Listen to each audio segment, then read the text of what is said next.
practical and strategic decisions. Small Talk is hosted by the Business Development Board of Martin County. My name is James Carroll, Economic Coordinator of this public-private Partnership for Economic Development. We're dedicated to championing and strengthening Martin County's economy, certainly now more than ever as we journey through the COVID-19 together. I'm joined today by Chair of the BDB MC Board, Angela Hoffman. Hello, Angela. Hi, James. Hi, everybody. Angela is also a Council of Chambers appointment to the board and is also the Chief Advancement Officer for the Boys and Girls Club of Martin County. To everybody on the call, before we get started, I'd like to let you all know that we'll be using the chat board today for questions and sign-ins, as well as participants have been, and all participants have been muted. If all online participants can take a minute to sign into the chat box and put their name, company, and email, that'd be great. We'll make sure to send you our follow-up materials personally. For all others who have joined us by phone, we will post all documents online at Martin County's BizHub, found at bdbmc.org. So let's get started. Angela, if you'd please introduce our small talk topic today and our featured speaker. That would be my pleasure, James. Thank you, everybody, for joining us. It is my pleasure to welcome you all to Small Talk. It's exciting that this is our second event, and we look forward to doing this weekly. Today, we're speaking to attorney David Miklas. He owns a labor and employment law firm, and for 20 years has practiced all types of labor and employment law, exclusively representing Florida employers. He has written hundreds of employment law articles, is a frequent employment law presenter, and is nationally recognized speaker and invited guest lecturer addressing employment law and human resource issues with over 30 universities, including Harvard. Mr. Miklas graduated from the University of Florida College of Law. Go Gators. Today, I had to get that in there.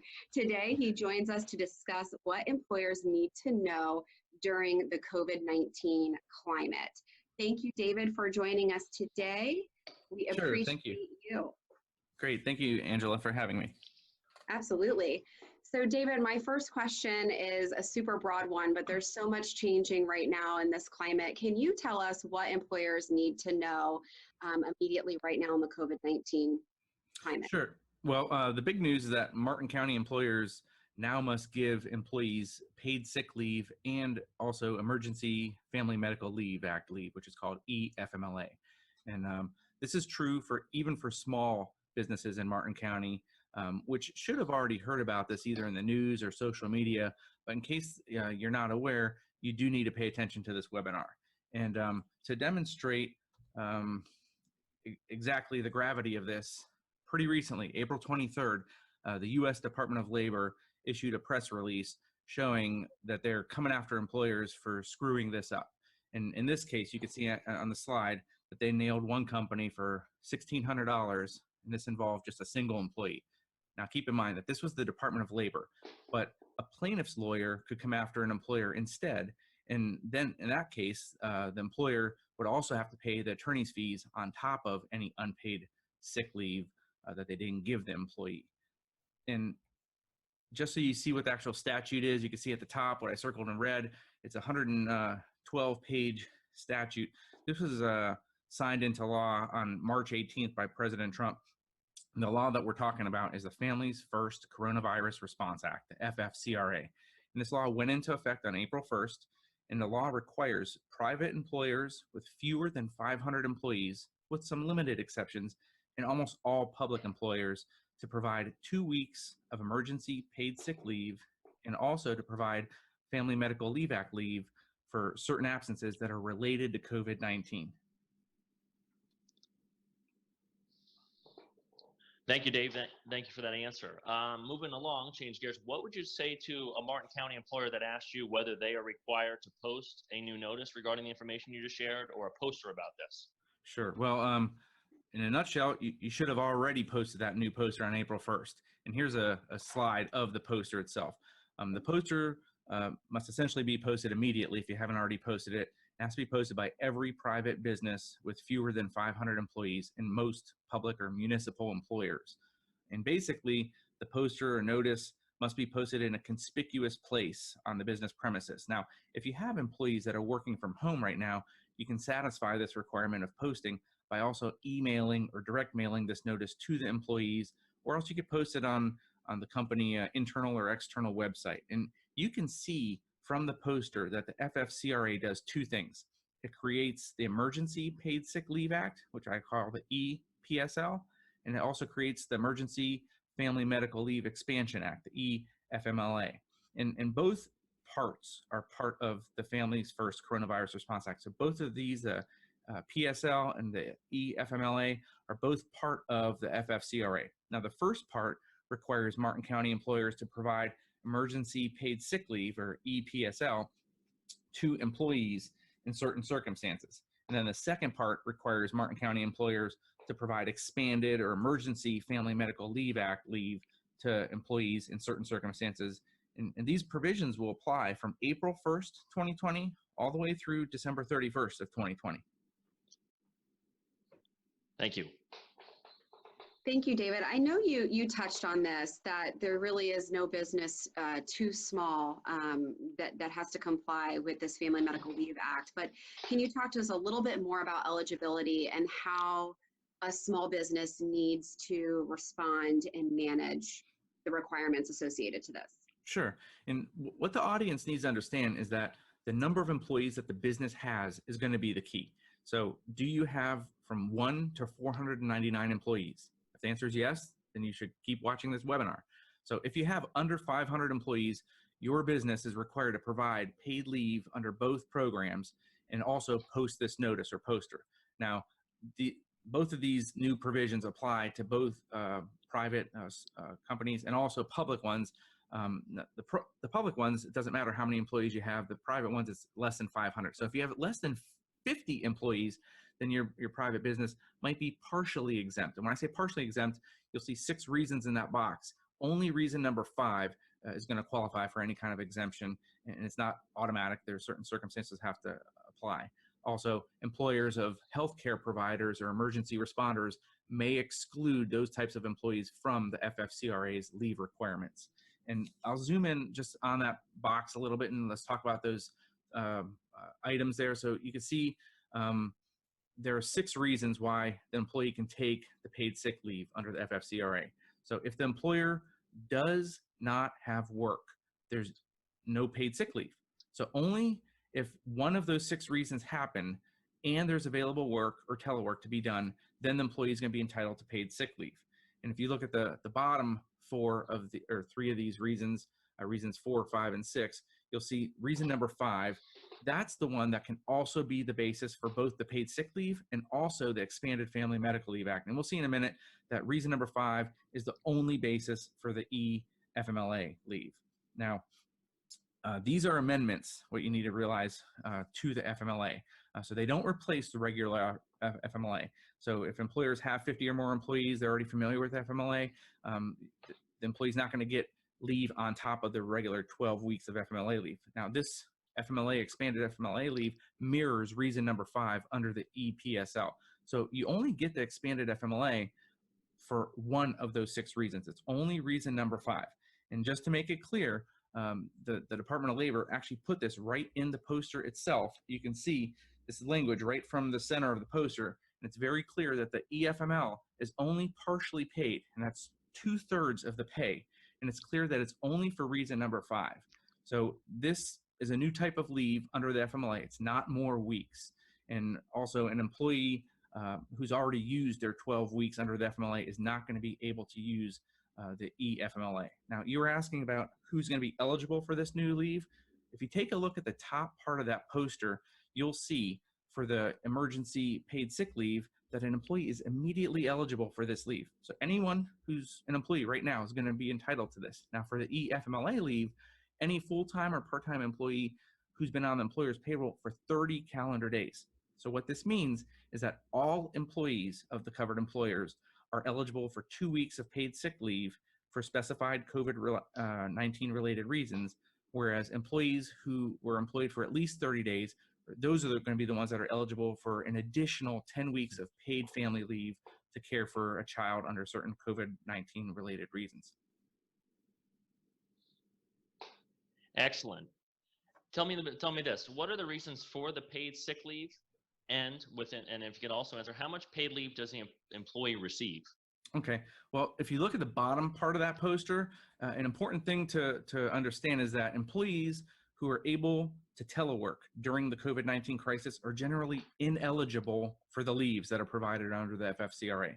And this is because an employee is entitled to take leave that's related to COVID-19 if the employee is either unable to work, which includes unable to telework. And it's because of one of those 6 COVID-19 related reasons. Either there's number 1, you can see subject to a quarantine or isolation order. Number 2, they've been advised by a healthcare provider to self-quarantine related to COVID-19. Number 3, they're experiencing COVID-19 related symptoms, and then they're actually seeking a medical diagnosis. So you can see the 6 reasons there. And I think you had also asked me how much paid leave does the employee receive? And the answer to that is it depends on which of the 6 reasons is the basis for the leave. So if you look at the top part of this poster, you can see in the blue highlighting there that if the employee qualifies for the leave because of reasons 1, 2, or 3, then the employee is entitled to 100% of their pay.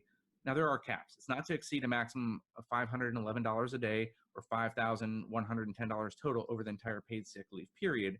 Now, an employer may not require an employee to use other kinds of paid leave, such as PTO or sick leave that the employer provides before the employee can use this new paid sick leave that's available under the FFCRA.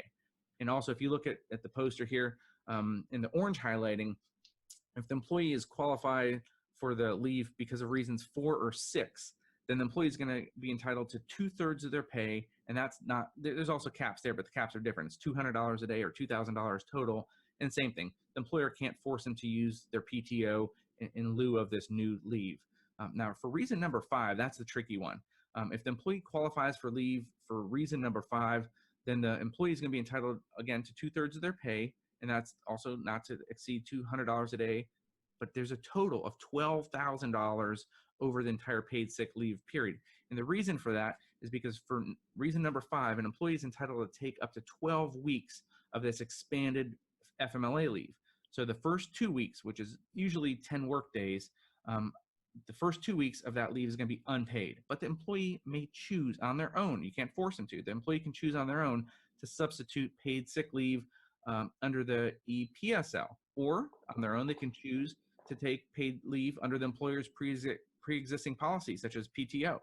Now, for reason number 5, after those first 2 weeks of leave, the expanded Family Medical Leave Act under the FFCRA, it must be paid at 2/3 of the employee's regular rate of pay, and that would give you an additional period of up to 10 weeks. So for under number 5, that's a unique one. That's the one where an employee may be entitled to a maximum of $12,000 of paid leave because the total FMLA payment for the employee for that 10-week period is capped at $10,000 in the aggregate.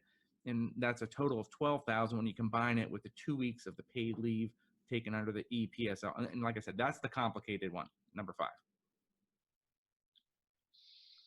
Thank you, David. You touched on this in your comments just now, but I want to make sure that we really clarify it. So if an employer already or an employee already has PTO with their existing company, can an employer make them use up that PTO first? How does it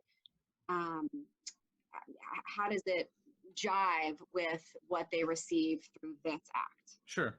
The answer is no. Both of these new programs are in addition to any leave that the employer already offers. Also, the employer cannot force employees to use their paid leave, whether it's sick or vacation or PTO, for any of these COVID-19 reasons, with the limited exception of number 5. You can run it concurrently, but that's a complicated issue. Now, one piece of advice, and I know a lot of people are trying to have me boil it down. Give me one piece of advice to help businesses manage this kind of stuff. And what I tell businesses is that you need to expect that you may have to give up to 2 weeks of paid leave and not retaliate against an employee who's asking for that leave. Now, you can always reach out to an experienced employment lawyer to help you navigate the nuances. If you have an employee, make the request, but please do that before you say no and before you fire the employee. And you saw from my first slide that the Department of Labor is already coming after employers. And trust me, the employment lawyers will be suing employers who get this wrong. And it's always cheaper to get some help from a lawyer, while these things can still be done correctly, rather than bringing in a lawyer only afterwards, after you get sued. David, let me ask, can you explain, dive a little deeper, the 6 reasons for paid leave under the FFCRA? Sure. Let's take a look at reason number 2, where the employee has been advised by a healthcare provider to self-quarantine related to COVID-19. My phone is ringing all day long, and this is one of the most frequent ones that I get. So for purposes of the emergency paid sick leave, the advice to self-quarantine must be based on a healthcare provider, their belief that the employee either has COVID-19 or may have COVID-19 or is particularly vulnerable to COVID-19. And self-quarantining must prevent the employee from working. So if an employee who is self-quarantining is able to telework, then they cannot take the paid sick leave for this reason, if one of 3 things happen. 1, the employer has work for the employee to perform. 2, the employer permits the employee to perform that work from a location where the employee is self-quarantining, such as their house.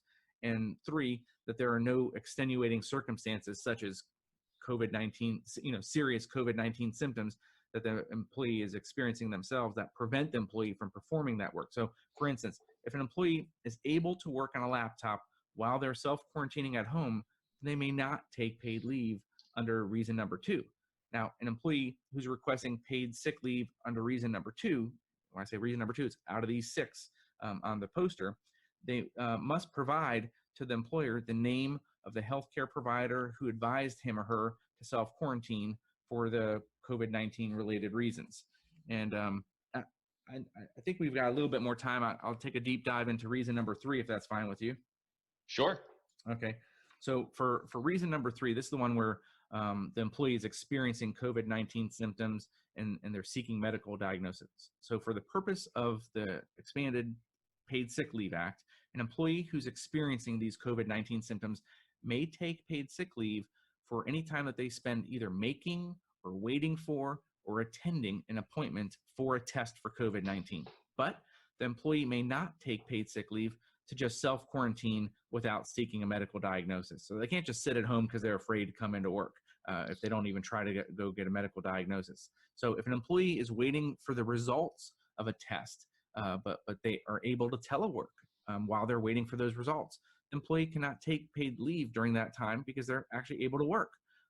So they can't take the paid leave if those 3 things again: if the employer has work for the employee to perform, if the employer permits the employee to perform that work from a location where the employee is waiting, such as their house, and there's no extenuating circumstances such as the employee actually experiencing COVID-19 symptoms that prevents them from doing the work.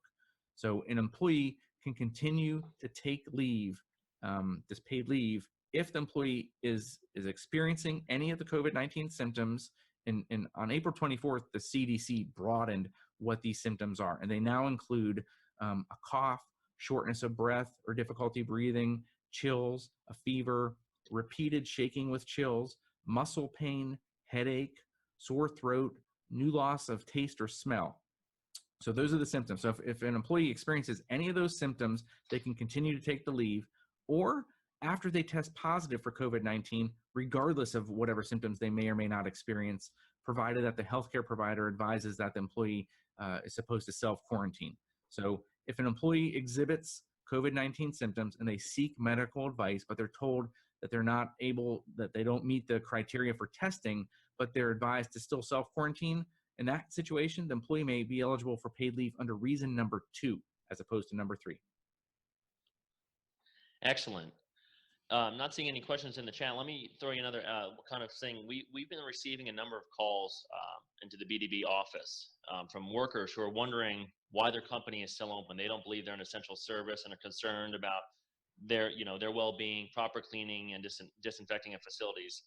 So we've been trying to field those questions, and it's kind of a tricky issue. What would you say to owners and managers of these workplaces who don't fall under the essential work order, but they're in fact still open, which we know there's a number of those in the area? Well, any business that has been open during April should have already reviewed the governor's executive order. It's a 34-page document, but the first 5 pages are the executive order itself, and the remaining 29 pages are all the exemptions or essential businesses. Now, a business should have already explained to its employees how they fall within the illicit exemption. So even if you're providing an essential service, you should still be following the CDC guidelines. The CDC has a whole webpage addressing cleaning and disinfecting your facility. This talks about both everyday steps that employers should be following if they have employees working. It also talks about steps that an employer should be taking to clean and disinfect the workplace or facility when someone is sick. And an employer that is open should not be winging this. They absolutely should be regularly monitoring the CDC webpage for guidance, because new things are coming out, several times a week. As an example, a couple weeks ago, the CDC website only listed 3 symptoms for COVID-19, and now, as I just mentioned, it lists 9. Right. Let me ask you this, as we still have a little more time for questions. You've been at the law for 30 plus years. Have you ever seen anything like this? And has this really forced you to change your viewpoints on things? And do you think moving forward, when we come out of this, employees and employers are going to have an interesting time? Because I think there may be a time when an employee says to their boss, I'm not ready to come back yet, even though a ban may be lifted. Do you foresee issues down the road like that, and those ongoing for a number of months? Oh, absolutely. In fact, I just saw on the news this morning that Mitch McConnell is saying that if they're going to issue any more money for helping businesses, there's got to be some language in there that provides some kind of a protection against businesses being sued. So this is definitely a very fluid thing. It's the first time in my life I've seen anything like this. I think anyone that's alive, pretty much, this is a very unique situation where the whole, vast parts of America are shut down business-wise, but there are very new issues coming out as to how to bring businesses back online, what to do if someone actually has COVID-19, and what to do with the coworkers and all that kind of stuff. But what I'm shocked about is that most businesses don't even seem to realize that this is a new law and it requires them to provide employees with paid sick leave.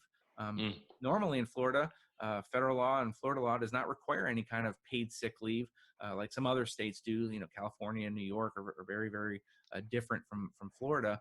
But no, in Florida, you've never had to give paid sick leave. It's always up to the employer to do it. But now, absolutely, until the end of the year, if someone gets one of these COVID-19 symptoms, or if they're quarantined, or any of these 6 reasons here, they're going to be entitled to 2 weeks of paid leave, either at 100% for the first 3 reasons, or at 2/3 of their pay. And then there can be expanded FMLA if they can't find someone to care for their child, and that can go for 12 weeks total. So I mean, that absolutely is going to impact employers' abilities. And if you're getting the PPP right now, there's strings attached to it, and some of those strings are specifically so that you keep people on the payroll, and the incentive is to keep businesses open and keep the economy going.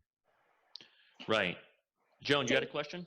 Yes, I do. David, this is Joan Goodrich with the Business Development Board. I know I was working on our payroll earlier today and noticed some of the tax credits that businesses could possibly take advantage of.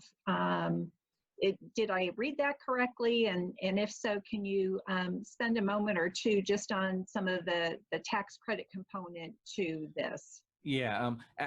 The FFCRA is 112 pages, whereas the CARES Act, I think, is 880 pages. That's not my niche. That's more of a CPA's niche. And believe me, my CPA is sending out things all the time about that. But the nuts and bolts are that there can be tax credits that businesses will get. So if you have to pay someone this 2 weeks of paid sick leave, it's an unfunded mandate, essentially. So fortunately for businesses, at least the government is giving you a tax credit. There's a whole bunch of complicated issues dealing with what timeframes are covered and what amounts. As an example, I talked about some of this being allowed to pay the employee 2/3 of their salary. Well, some employers are benevolent and they just want to pay 100% of the employee's salary. and that's great. If the business can afford to do that, then go ahead and do that. The problem is you're not going to be able to recover 100% of their salary if this law only requires you to pay 2/3. So you may only get the tax credit for 2/3 of their salary if they're going under reasons 4, 5, or 6. Whereas if the employee's getting paid leave for reasons 1, 2, or 3, and you're required to pay them 100% of their salary for 2 weeks, then you're going to get that. It's only up to those caps that we talked about, though, too. So Okay. it's not like free money, but if your business can hold off until the next quarter, then you're going to be able to at least see it that from that perspective, from the cap. You're going to receive at least a tax benefit of it, but you're not going to get cash or stimulus from actual cash getting deposited in your account, from that. Well, yeah, thank you again for pointing some of our owners back to some of the other professional services folks that are supporting them through this COVID-19. So CPAs and accountants, they should Absolutely. be turning to them for the tax credits. Absolutely. If I may just ask one more question that we hadn't really talked about. Again, our businesses here, David, in Martin County, 95% of them employ less than 20 people. Mm-hmm. Many of them may not have their, an HR department to do some of this paperwork associated with all of this. So is there, I guess, any tip, one tip that you might give a small business owner to just make sure that they, are in full compliance with this? Or, should they have some sort of, paperwork on each of their employees as to the status of, the status relating to this particular act? Sure. And there's a lot of different nuances of the law, and it's tough to give in a little snippet like this, but most of these businesses, like you said, they don't have a dedicated HR director or something like that, and maybe the business owner's trying to wear 3 or 4 different hats. And at the end of the day, this is a law that requires 2 weeks of paid sick leave and then up to 12 weeks of expanded family medical leave act. And if you're a small business, you've never dealt with the FMLA. It only applies to the regular FMLA only applies to businesses with 50 or more employees. So if you have under 40, under 50 employees, you've never dealt with FMLA. So this is the first time you're dealing with FMLA. And a lot of businesses, they just think, oh, I'm too small, I don't have to deal with this, and they stick their head in the sand. But 6 months from now, when you get sued for not complying with this, the amounts of money that these lawsuits are going to come after you for, it's not just going to be the unpaid wages, but there's liquidated damages, which is going to double that, plus attorney's fees. And if you screwed it up for one person, you probably screwed it up for more than one. And so it could be exponential, and those types of lawsuits can put your business out of business. So it definitely is worth your time to take a look at the links that we're putting in the show notes and in the chat box. And I know that the BDB can email it out to those in attendance, but spend the time reading the links, because if you can spend half an hour reading these links, that's a lot. That goes a long way towards you understanding what your obligations are. And then at that point, if you have any follow-up questions, you absolutely should reach out to some experienced professionals to assist you through this. But you can't, unring a bell. So if you fire someone who asked for this leave, that's probably going to be retaliation. Whereas if you're thinking of firing someone who just asked for this leave, it's probably better to maybe spend a few bucks and try and run that by an employment attorney. Just like if you think you're going to do the tax part of it wrong, it's always going to be more beneficial to spend a few bucks and contact your accountant beforehand rather than bringing someone in later on to clean it up, because it's only going to be more expensive, and there's less tools available to help protect your business at that point. Well, thank you, David, for those reminders that this is serious business, and again, it has to deal with our people and our teams. So we want to do what's right. We will absolutely post all of those links online at the Martin County Biz Hub at bdbmc.org. I know our time is already up. Thank you, David, for joining us today and providing this great insight. We'll make sure that, like I said, all of these links go live. For those of you joining us today for Small Talk, David's information will also be posted and is available right now on screen. I'd also like to, again, David, thank you for taking the time with us to look at this particular matter. Sure, thank you for having me. I'd like to thank Angela Hoffman, chair of our board, for joining us today. James, great job in leading our conversation for this week's Small Talk. The Business Development Board will host our next Small Talk next Wednesday at 12 noon. With a focus on continuing to get ready for some of the phased reopening that we expect the governor will be announcing later today. Our Board of County Commissioners on Friday will consider the governor's plans. We'll also look at our local plans here in Martin County. So we will focus in on that. And in closing, again, as I had said a few times, the Martin County Biz Hub is available 24/7 at bdbmc.org. And if there's anything that anyone listening needs from your Martin County Biz team, you can reach us at 772-221-1380. And until next week's Small Talk, we ask you to stay well and keep well. And we look forward to seeing you next week. Thank you, everyone.